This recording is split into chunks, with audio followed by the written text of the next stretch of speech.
દાહોદનો ઐતિહાસિક ચાળિયાનો મેળો। દોસ્તો, તમે લગ્ન માટે સંયમવરની વાતો તો પ્રાચીન સમયની સાંભળી હશે, પણ શું તમે ક્યારેય એવો સંયમવર જોયો છે જ્યાં યુવાને લાકડીઓના માર ખાઈને પોતાની મનપસંદ જીવનસાથી મેળવવાની હોય? જી હા, આપણે વાત કરી રહ્યા છીએ દાહોદ જિલ્લાના ધાનપુરમાં યોજાતા ઐતિહાસિક ચાળિયાના મેળાની। હોળી ધૂળેટીનો પર્વ એટલે આદિવાસી સંસ્કૃતિનો અનોખો ઉત્સવ। ધાનપુરના આ મેળામાં એક ઊંચા આંબાના ઝાડ પર ગોળ, ખજૂર, રોકડ રકમ અને ધોતી ભરેલી એક પોટલી બાંધવામાં આવે છે।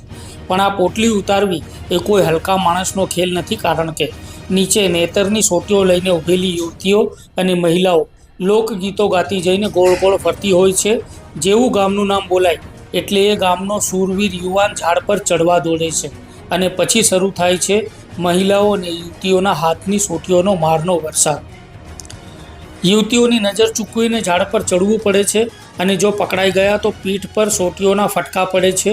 આ તો છે હિંમતની કસોટી। રાજા રજવાડાના સમયમાં આ એક સંયમવર હતો। જે યુવાન માર ખાઈને પોટલી ઉતારી લાવે તેને પોતાની મનપસંદ કન્યા સાથે લગ્ન કરવાની છૂટ મળતી। આજે ભલે લગ્નની એ પ્રથા નથી રહી, પણ આસ્થા આજે પણ અકબંધ છે। આજે પણ નિસંતાન દંપતીઓ સંતાન પ્રાપ્તિ માટે અહીં ચાળીઓ છોડવાની બાધા રાખે છે અને લોકો માને છે કે અહીં માનતા પૂરી થાય છે।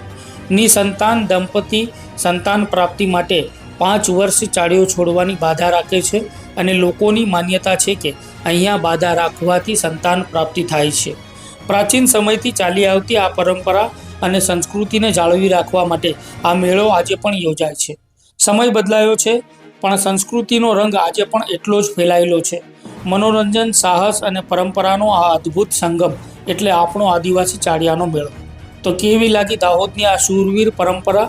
જો તમને આ વિડીયો ગમ્યો હોય તો શેર કરજો અને આવી જ અવનવી સંસ્કૃતિ જાણવા માટે જોતા રહો DNA ન્યૂઝ દાહોદની અસ્મિતા।